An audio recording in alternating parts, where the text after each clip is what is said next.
I also think that for a lot of people who sit and watch it live, I'm not entirely sure that everyone sits there forever because these things, I don't know why they're on so late. I know sort of prime time works differently in different countries, but it feels like this thing keeps going so late.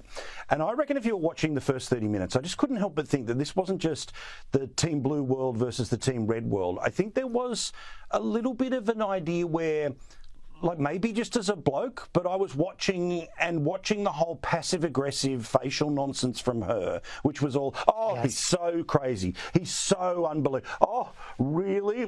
All of that. It was like, man, this is not divorce court. Okay, I get it. You don't like him, but the idea that he's just such a supercilious figure that why is he even here? Well, he's here because he actually won a nomination, not like you, where you and your mates put Biden, out of his misery, and then you slid in and the media's pretended that you're not who you are.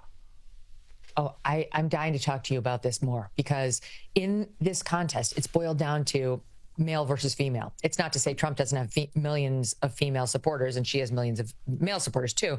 But at the edges, like what's making the difference in this race are the men are going overwhelmingly for Trump by some 15-point margin, and women are going by a 10-point margin for Kamala Harris.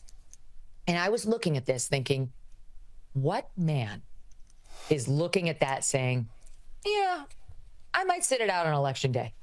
I might be busy, might be too busy to get to the polls. I feel like most men are watching that saying, I can't wait to vote against her. What man watching this is my favorite. Oh, please. Right? Like, yeah. I feel like most men have had their balls busted by this kind of a very annoying woman, and probably now more than ever can't wait to rush to the polls and vote against her. You tell me. Yeah, I mean, to me, I think, I just keep thinking about it, about all these little demos and all the back and forth, right, is that I've got to say, and obviously, I don't have a vote, but we all know which way I would if I did, but she became Hillary to me. Rather than, this slip-in person, she became Hillary. She became, no. Now I actually don't like you. Like, I don't like you. I find the passive-aggressive thing. It's a certain way that I would say lefty women win arguments, right? Which is to, And have a plan. She copied Biden's plan, and it's like 4 sentences, like run, spot, run. We hardly make chips anymore because of philosophies like they have and policies like they have. I don't say her because she has no policy. She's going to my philosophy now. In fact, I was going to send her a MAGA hat. She's gone to my philosophy. But all over the world, crime is down all over the world except here. Crime here is up and through the roof, despite their fraudulent statements that they made.